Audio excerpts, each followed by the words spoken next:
You ask Tiger to solve. This deals with linear equations with one unknown.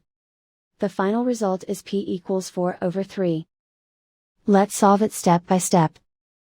Simplify the expression. Expand the parentheses. Multiply the coefficients. Simplify the arithmetic. Expand the parentheses.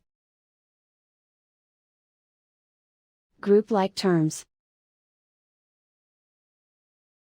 Simplify the arithmetic. Group all constants on the right side of the equation. Add 4 to both sides. Simplify the arithmetic.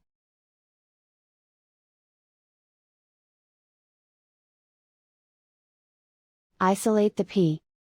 Divide both sides by 3.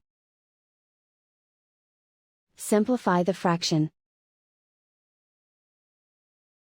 And so the final result is p equals 4/3.